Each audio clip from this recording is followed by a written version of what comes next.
welcome back for another free time vlog. For today's video is another gaming. So, magkakabal muna tayo. Once lang natin gagawin to dahil nabuboringan na rin ako sa kabal. Ayan, so nag-open na yung kabal. Wait lang natin guys.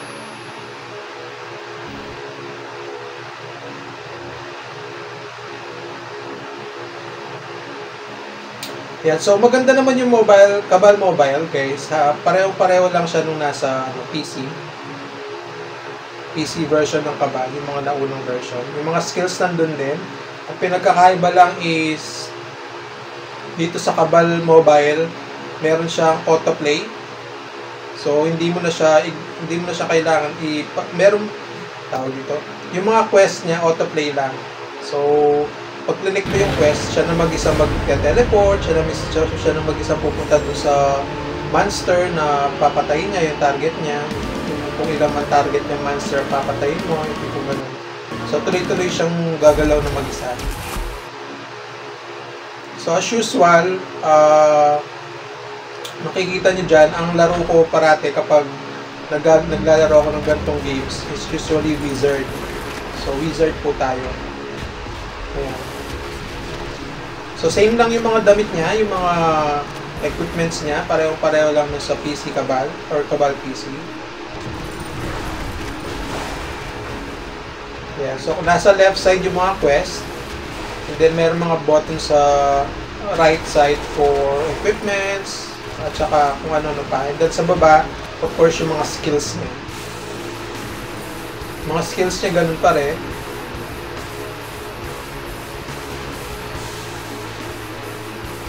Ayan. So, meron pa rin, ano ba tawag sa mga to? Meron mga materials na ginagamit for entrance ng mga ano ba yan ay pumasok sa isip ko. Ano bang pangalan na? Dungeon. Ayun. So, meron pa rin mga equipments for dungeon. Katulad na lang nito. Nasa dungeon tayo. Hindi ko alam kung ano specific dungeon to. Bigla ko na lang clinic. Ay, ginamit ko na lang ng basta. Yeah, so meron din mga potions, iba't ibang potions. May teleport din, material for teleport. Ayan, so meron ding power-up skills, ayan, nasa right side. Yan, double caster, ibig sabihin dalawang skills at the same time. So, pwede niyang i-cast. Ayan yung skills ng wizard ko guys. Sunod-sunod, kita nyo naman. Kaso yung cooldown nito medyo matataas kaya medyo mabagal siya. For different heroes, ganun din naman. Yung mga warrior, archer, yung ganun. Pare-pareho lang naman. Yan, so kung nakikita nyo gumagalaw siya. Well, minamanual galaw ko siya.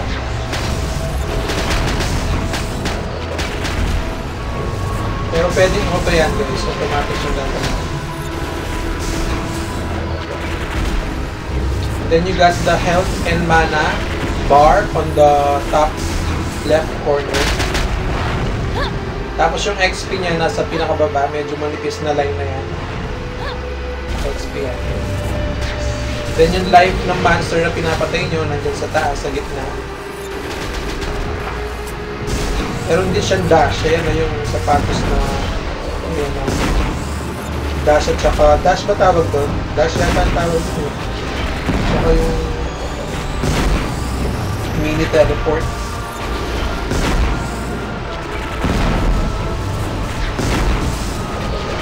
Ganda ng effects ng skills na guys.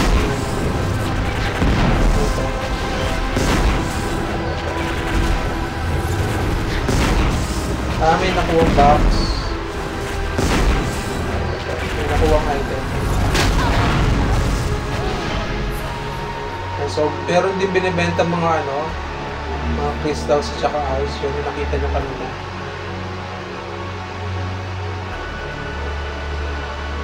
Dami pa monster.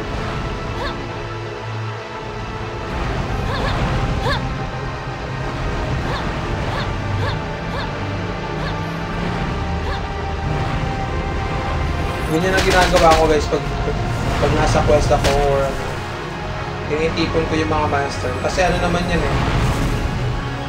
Tawag dyan. Parang scatter ba ang tawag doon? Hindi scatter na alam natin ngayon ha. Kasi may ibang meaning scatter ngayon. Yung ano, hindi ko alam yung right term ha. Pero pag yung pagsabog ng skill niya, affected lahat ng nasa paligid.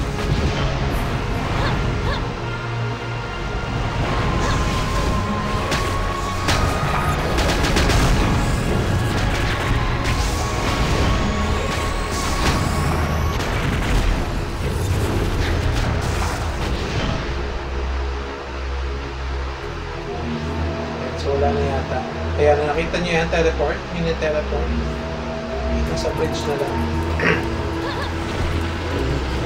Yan. So bago ko maka-enter sa susunod na ano, kailangan patayin yung master sa entrance.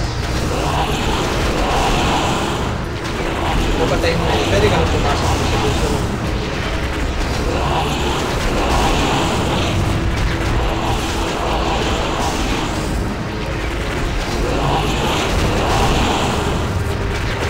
Ang problema sa Cabal Mobile guys, mabilis maubusan ng potions.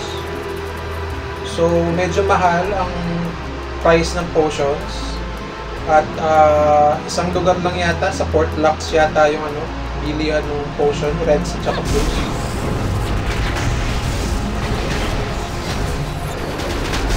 Tapos kung gusto mo naman bumili ng gamit yung ano talaga, pera, meron din naman.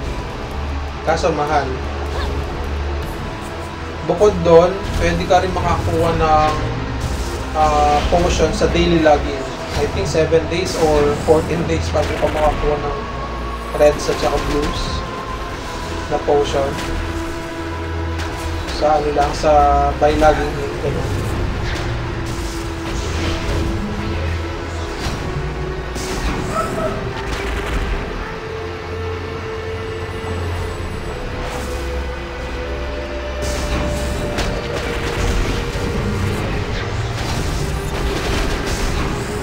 Yan. So, bukod dun sa dual caster kanina, pwede ka rin mag-select ng dalawang monster at the same time. So, para mapatay niyo yung dalawa na mas mabilis. Ayan, no? Kaya dalawa yung health na nakikita doon sa middle part sa taas. Teleport. Mini teleport.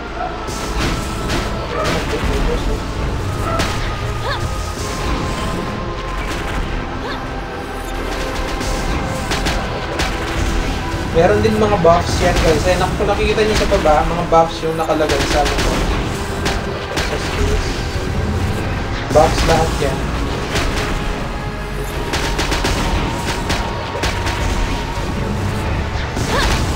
Bukod din sa blues at saka reds potion. Dami yung buffs. Pero mas marami pa rin buffs yata yung archer. Kung natin student. Baka mas maganda yung buffs ng archer kasi sa wheeler. Yung nga na nakagawian ko ng talaga mag-insert parami ito. Ever since. Yung PC pa lang. At saka kahit na ibang games, kahit na hindi ano, kapal. Insert parati ko yung PC ko.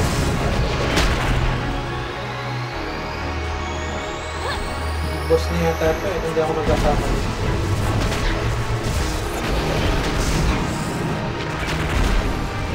Pero tingnan nyo, nagdalawa yung live sa taas ng monster.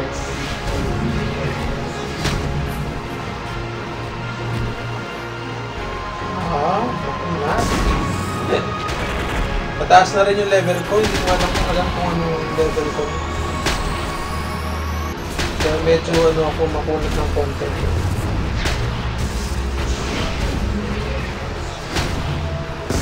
Mali yata ako na sinabi. I think kapag quest, manual talaga siya. Hindi. Basta ang alam ko automatic. Pag click mo yung quest, tapos automatic na siya magte-teleport or automatic na siya pupunta dun sa entrance ng ano, ng dungeon. Pag yung quest mo is dungeon, ayun, automatic. Pwede siyang automatic. Pero pag dungeon dito eh. Basta, pag sa entrance, automatic siya nagte-teleport sa mga entrance ng dungeon.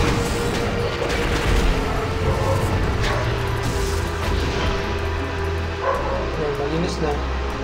Next.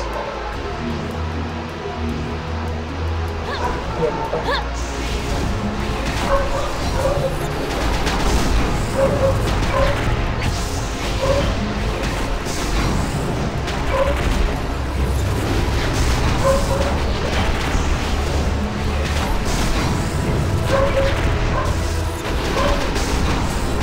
may auto, auto sa baba. Pero hindi siya naka-on guys, kaya nagmamanual siguro.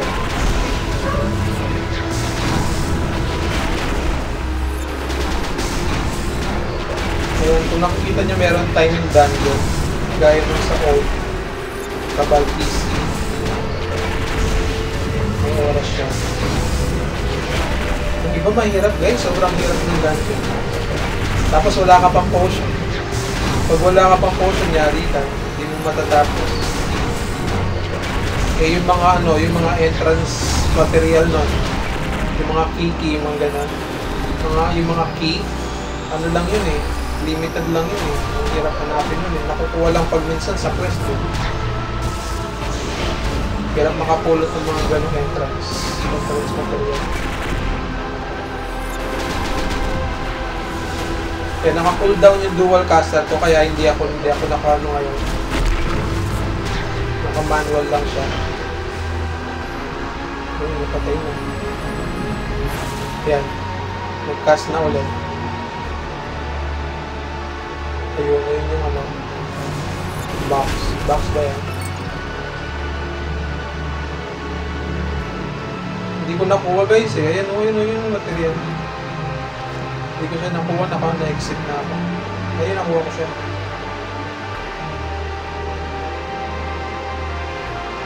Yan na, tapos na.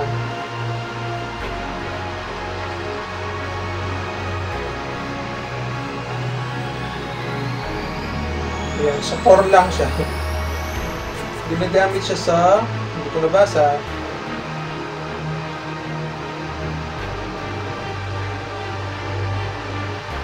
meron din war dito. Ano bang tawag doon? Guild war ba yung tawag doon? Basta merong war dyan. Pero never pa ako nag-join sa Cabal Mobile war. Gaya rin sa PC, meron din war yun. Capella, nasa Capella yata ako. Capella group or Capella team. Ano ba?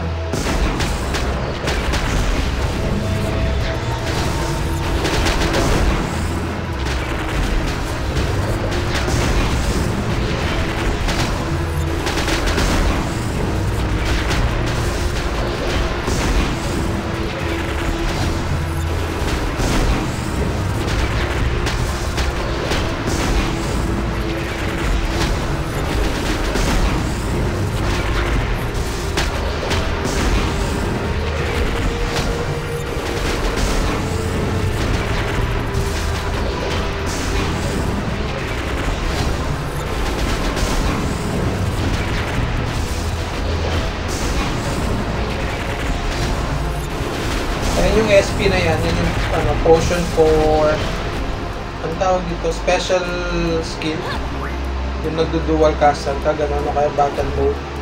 Modes pa lang tawag dito. Kailangan mo ng potion doon, ang tawag is SP, super power yata, hindi ko alam meaning ng SP doon.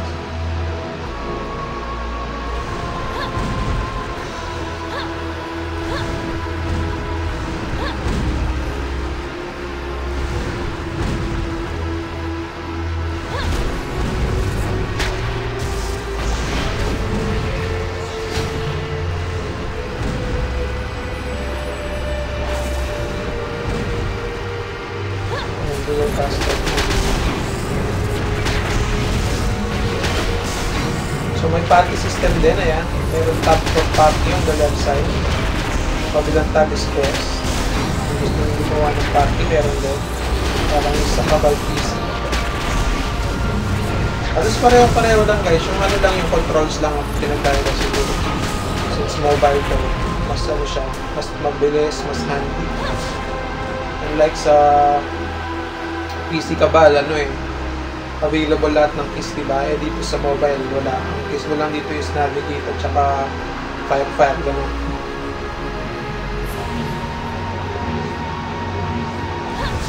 Like yung sa PC Cabal, pag pumindot ka ng number 1, ano na siya, magbabuff na siya, di ba? Ito hindi, you need to click on the buff.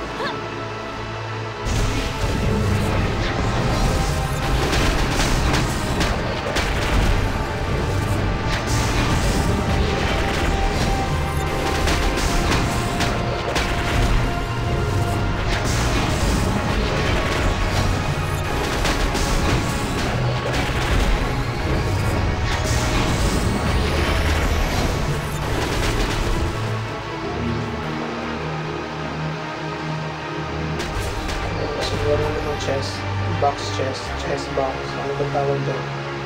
Saan ba? Nagawa na yata. Ano pa, big boss. Ito pa lang pala na yung big boss. Ang tawag siya.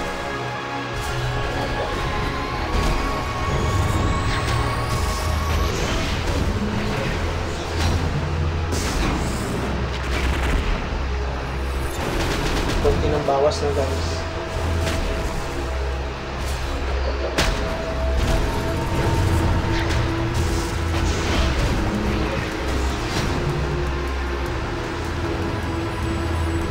Yung potion ko na yan, na reds tsaka blues, nakuha ko lang yan sa login guys. Yes, as in, inabangan ko talaga. Inabangan ko siya makuha. Like, 14 days ko yata hinintay. Kasi nakalist yan eh, nakalist yung ano, yung mga items na makukuha mo. Kada login. First day, second day, third day.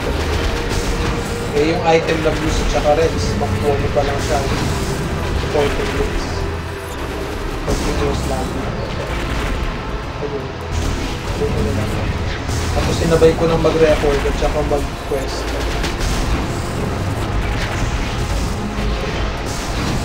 One reason kung bakit isa lang siguro kabal na video ang magagawa ko is because doon wala tayong reds at saka blues. Hindi tayo magsusurvive kung walang gano'n.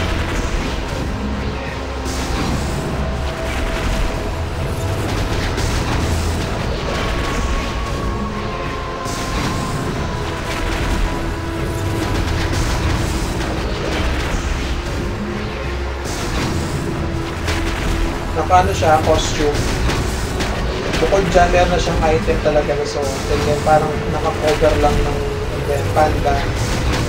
Yung yung suot mo. Yung armor. Again, yung mga yan, ano lang yan, free lang. Nakuha ko lang din sa quest at saka sa, ayun, talo na siya. Ayun naman yung chest. Yun, ganun naman, 4 cores. So, tapos na guys. Yan, so tulad nun yung entrance, nagte-teleport lang siya pag clinic mo yung auto. Ayun guys, so hanggang dito na lang tong vlog na to. Maraming sa panonood. Till next time, bye-bye!